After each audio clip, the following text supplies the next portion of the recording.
Example देखते हैं, homework दिए थे, तो it is too cold to go out,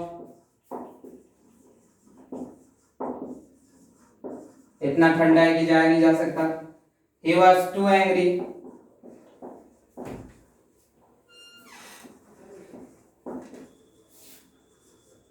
to speak to मी,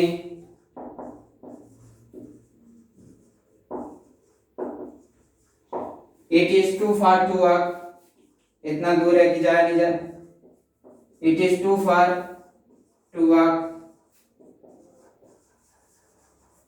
इतना दूर है कि चला नहीं जा सकता।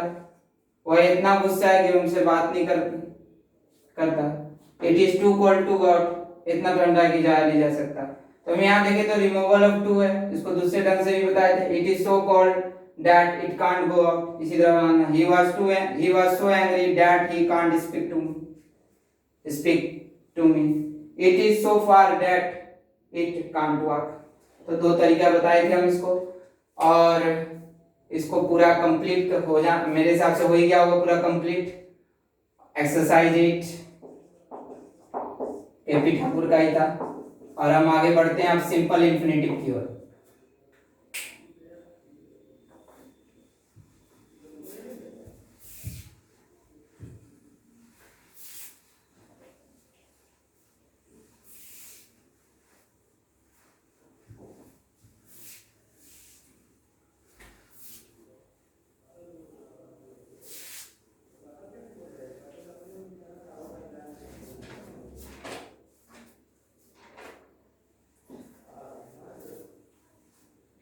तो कुछ ऐसे वर्ब हैं जिनके बाद हम सिंपल इंफिनिटिव यूज करते हैं। There are some verbs after which simple infinitive is used. तो हेडिंग डाल देंगे सिंपल इंफिनिटिव। तो कुछ ऐसे वर्ब है जिनके बाद हम सिंपल इंफिनिटिव यूज करते हैं। There are some verb after which simple infinitive is used. तो कुछ दो प्रकार के, दो टाइप्स के होते हैं, एक तो subject plus verb plus to plus V1 लेते हैं, और दूसरा subject plus verb plus object plus to plus V1 लेते हैं। ये दो प्रकार के सिंपल इंफिनिटिव होते हैं। हम पहला टाइप का देखेंगे, ये वाला। तो कुछ ऐसे लिखाएंगे जो सिंपल इंफिनिटिव लेते हैं, जिनके बाद उनमें से कौन कौन है? Agree, attempt, arrange, decide, claim, afford,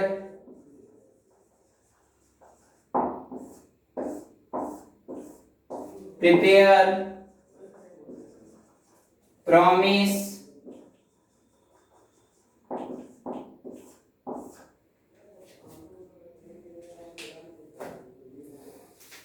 manage, determine,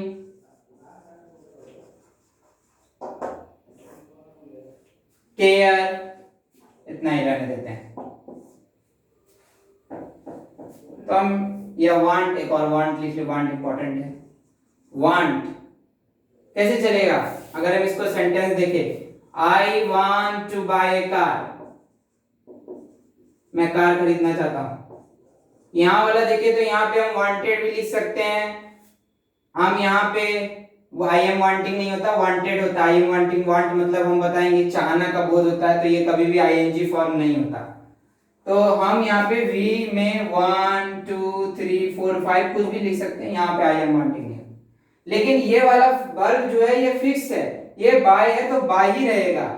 इसीलिए कहा गया है कि फाइनाइट वर्ब जो है वो चेंजेबल वर्ब है। FC, food corporation of India, FC जिसको हम बोलते हैं चेंजेबल। लेकिन नॉन फाइनाइट जो है वो अनचेंजेबल वर्ब है, वो फिक्स्ड है, वो किसी बात पर जिद्दी है, अडिग है। ये है तो हम ये करके ही रहेंगे, इसीलिए तो नॉन फाइनाइट पढ़ा है यहाँ पे, एनएफयू अनचेंजेबल वर्ब। तो यहाँ पे अगर हम देखें तो नॉन फाइनाइट वर्ब जो है ये है, क्योंकि ये अनचेंजेबल वर्ब है। ये V1 है तो V1 ही होते जा रहा है, इसको कोई लेना देना नहीं है। लेकिन ये तो भाई वांटेड भी लिख सकते हैं, इसलिए फाइनाइट वर्ब को क्या बोला जाता है? Changeable verb. तो हम यहाँ लिख देते हैं ये फाइनाइट वर्ब है।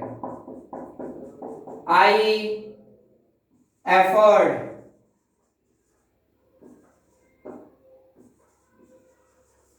टू बाय होम, हाउस लिखते हैं। हम एक चीज बता देते हैं, होम और हाउस में अंतर।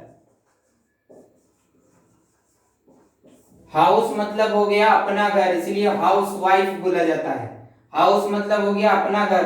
होम जो हो गया दूसरे का घर, हम दूसरे का घर में जाते हैं तब हम होम लगाते हैं। और हाउस हो गया अपना घर, तो ये लिख लेना, हाउस मतलब अपना घर और होम मतलब हो गया दूसरे का घर, इसलिए हाउस वाइफ बोला जाता, होम वाइफ नहीं बोला जाता। तो होम जो हो गया दूसरे का घर,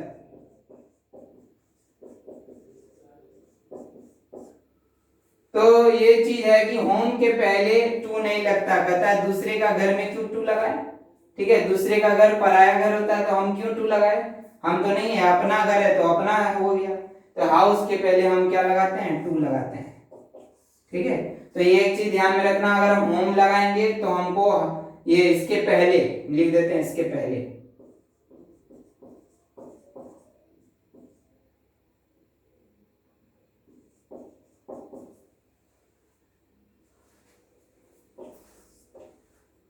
तो आई वांट टू बाय, तो मैं घर खरीदना चाहता है, तो I want to buy two house. ठीक है, तो मैं अपना घर खरीदना चाहूंगा, दूसरे का घर थोड़ी खरीदना चाहूंगा, तो इसीलिए हम बोलेंगे हाउस वाइफ। तो I effort to buy two house, मेरे पास इतना धन हो गया हूं कि मैं अपना घर खुद खरीद सकता हूं, मेरे पास इतना पैसा आ गया है। अब इसको उतार लें।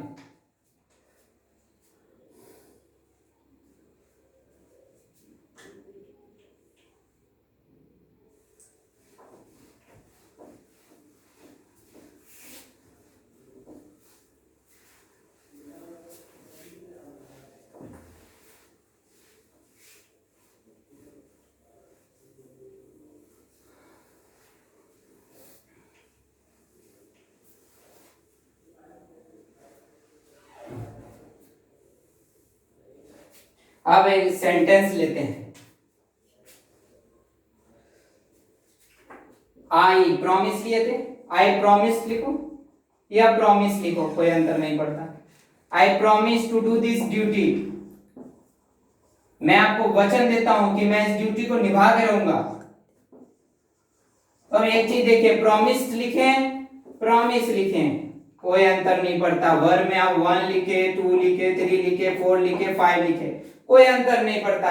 इसलिए इस वर्ब को क्या बोलते हैं,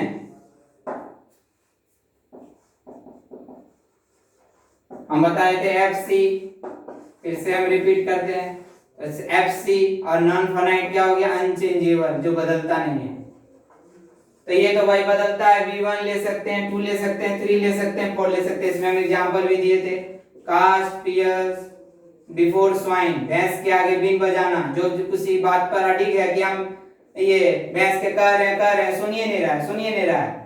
ठीक है, तो जो चेंजेबल है, तो यहाँ पे अगर हम देखें तो प्रॉमिस्ड है, प्रॉमिस है, तो ये क्या हो गया, फाइनाइट वर्ब। और ये 2 है तो ये V1 ही है, तो ये क्या हो गया, नॉन फाइनाइट वर्ब। इसको हम बार बार इसलिए बता रहे हैं, इसका महत्व काफी ज्यादा है। अगर पहचान में नहीं आएगा तो जब हम क्वेश्चन देंगे तो काफी ज्यादा गलती होगा, इसीलिए इसका पहचान बहुत जरूरी है। आई डिसाइडेड टू वोट, जैसे लेते हैं आई डिसाइडेड, तो इस बार पीएम मोदी को ही सबने वोट किया, इसी में बना देते हैं I decided to vote for PM Modi, मैंने निर्णय ले लिया है कि मैं पीएम मोदी को वोट करूंगा। ठीक है, तो आई डिसाइडेड लिखे, डिसाइड लिखे, कोई अंतर नहीं।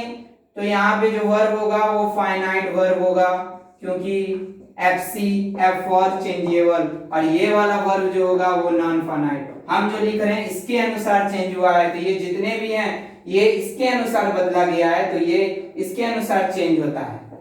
तो नॉन फाइनाइट वर्ब ये वाला हम लोग सारा लिख रहे हैं, कुछ ऐसे हैं जिनके बाद हम यूज करते हैं नॉन फाइनाइट। यहाँ है तो V1 ही रहेगा, ये अडिक्ट है इस बात का, 2 + V1। और एक हम बताए थे without to, let us do this duty, तो ये क्या था, बेयर इन्फिनेटिव था, वो विदाउट टू चला था। और यहाँ पे हम वर्ब का यूज नहीं किए थे। ये एक ऐसा एक ऐसा केस था कि हमेशा जो लेता था वो ऑब्जेक्टिव केस लेता था। वो कहता है कि हम हमेशा ऑब्जेक्टिव केस लेंगे, ठीक है, लेट। अब इसको उतार लें।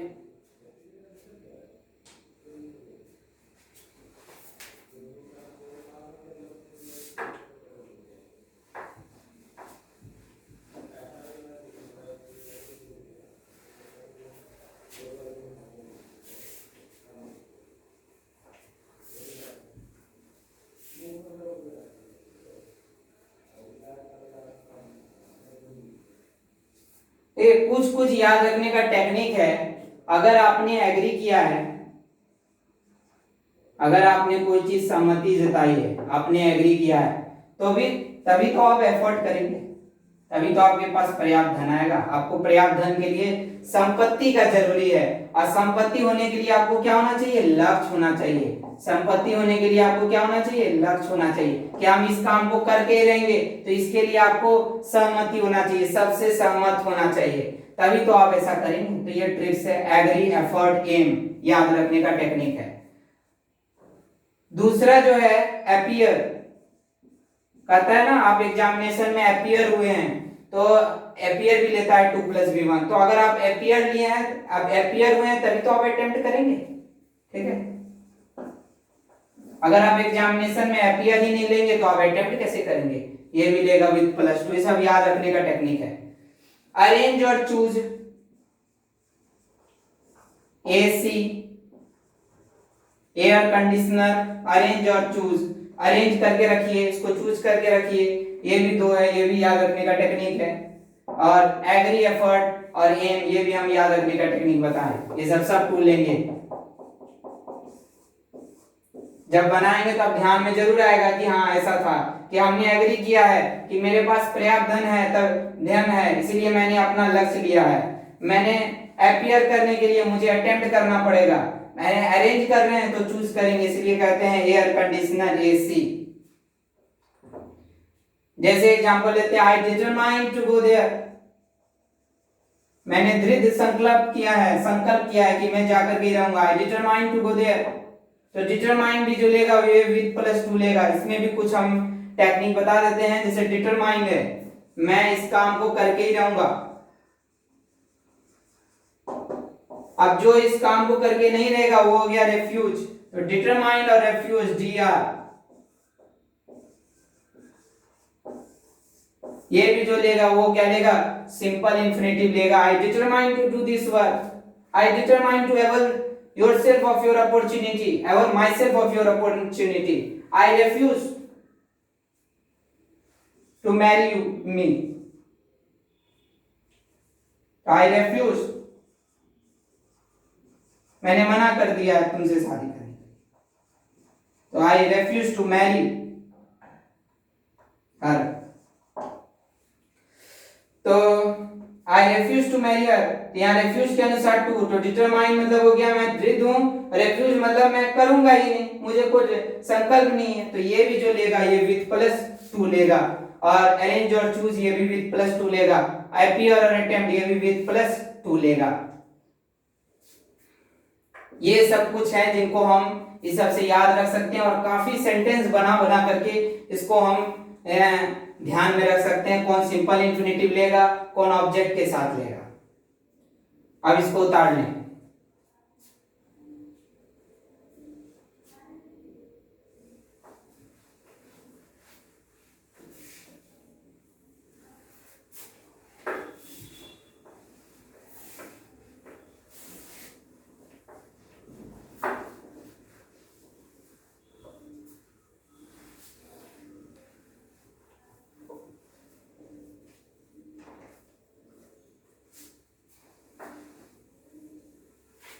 कुछ ऐसे वर्ब हैं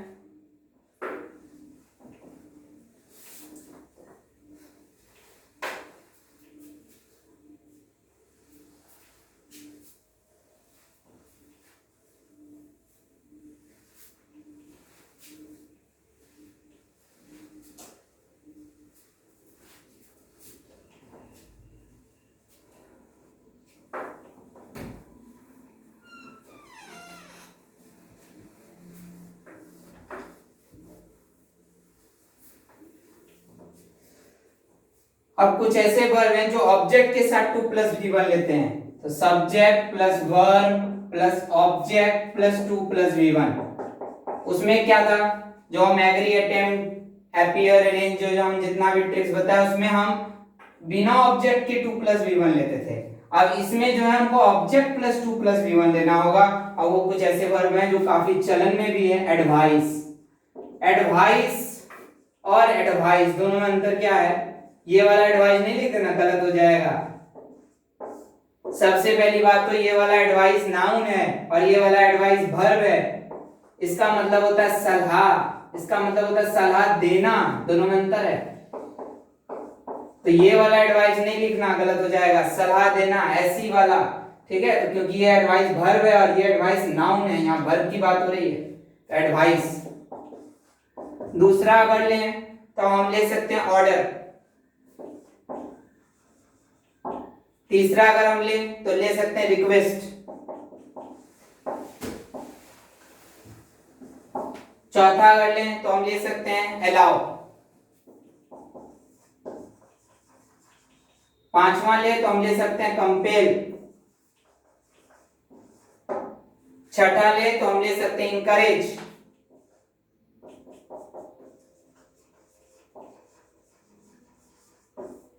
सातवां ले तो हम ले सकते हैं फॉरबिड, बहुत इंपॉर्टेंट, मना करना, काफी यूज होता है इसका।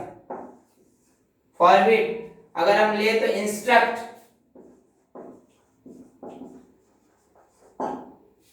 अगर हम ले तो ऑब्लाइज,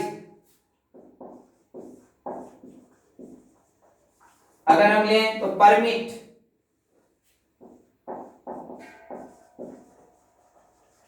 अगर हम ले तो रिमाइंड, अगर हम ले तो टीच, अगर हम ले तो टेल। टेल इंपॉर्टेंट है, टेल और सेम हम अंतर बताएंगे। टेल ऑब्जेक्ट के साथ टू प्लस वी वन लेता है, से ऑब्जेक्ट के पास टू प्लस वी वन नहीं लेता। मेन अंतर यही है। टेल को जब भी हम सेंटेंस में बनाते हैं तो टेल ऑब्जेक्ट के साथ टू प्लस वी वन लेता है, लेकिन से ऐसा नहीं होता।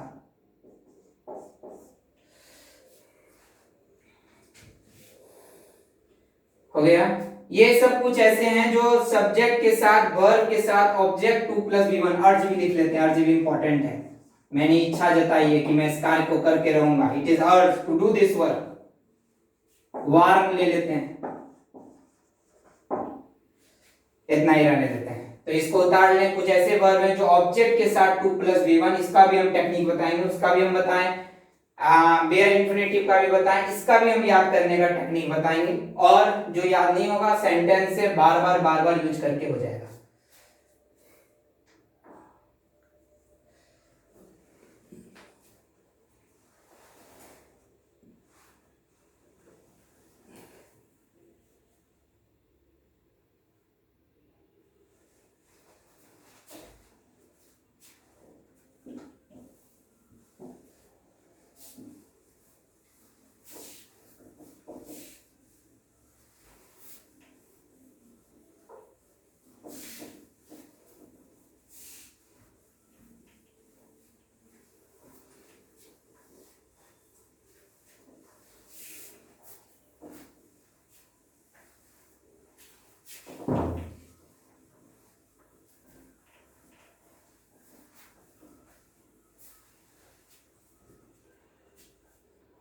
जैसे एग्जांपल लेते हैं, माय बॉस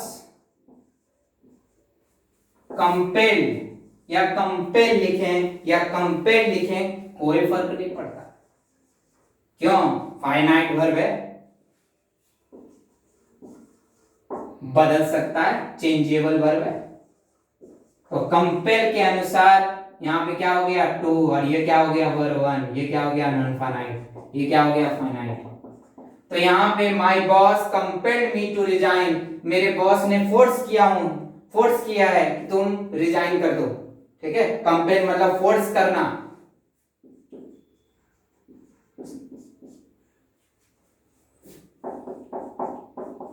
तो मुझे रिजाइन करने के लिए मेरे बॉस ने मुझे फोर्स किया है, रिजाइन कर दो। द प्रिंसिपल,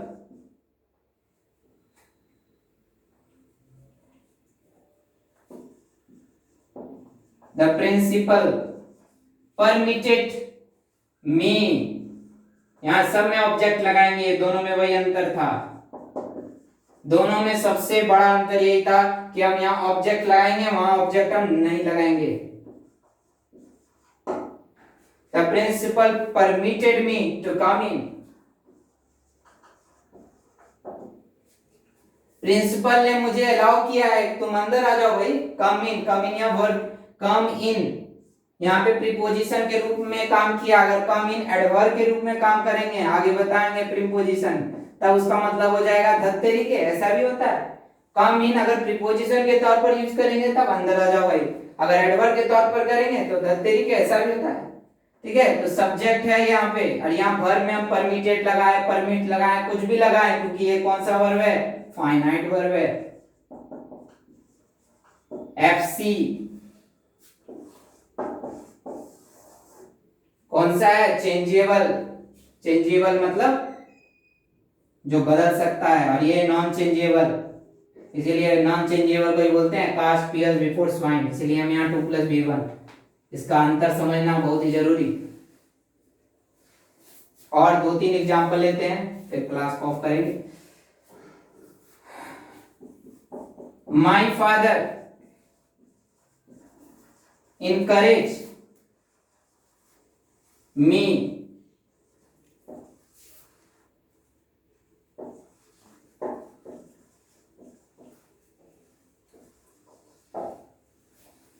मेरे फादर ने मुझे इनकरेज किया है। इनकरेज मतलब होता है प्रोत्साहन करना, ठीक है, प्रोत्साहन के अर्थ में बनाएंगे, तुमने बहुत अच्छा कार्य किया है, इसके लिए मेरे फादर ने इनकरेज किया है, टू डू वेल। तो यहाँ पे अगर हम देखें तो ये क्या है, सब्जेक्ट, यहाँ क्या है वर्ब, यहाँ क्या ऑब्जेक्ट, और यहाँ पे 2 + b1। तो ये वाला वर्ब जो है एफसी, ये वाला वर्ब जो है नॉन फाइनाइट, और ये जो है इसके अनुसार चेंज हुआ, और ये ऑब्जेक्ट केस लेकर के। तो my father encourage me to do well, अगर इनकरेज नहीं लिखा होगा उसमें तो इनकरेज भी जोड़ लेना। तो my father encourage me to do well.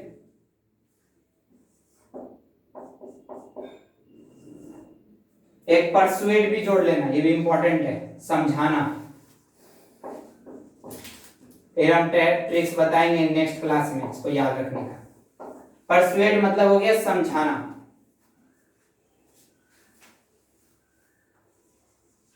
कहता है मेरे लीडर ने मुझे समझाया है कि तुम पॉलिटिक्स को ज्वाइन करो। माय लीडर परसुएडेड, परसुएड लिखिए, कोई अंतर नहीं पड़ेगा,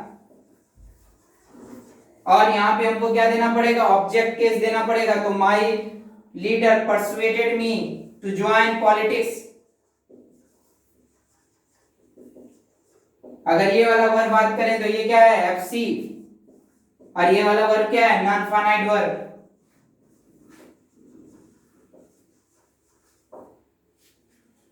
तो मेरे लीडर ने समझाया है, परसुएड किया है कि तुम पॉलिटिक्स में ज्वाइन करो, ठीक है। तो मेरे लीडर ने समझाया है, परसुएड लिख देते हैं, जिनको स्पेलिंग में दिक्कत होगा, PRSUADE। नेक्स्ट दिन इसी को कंटिन्यू करेंगे।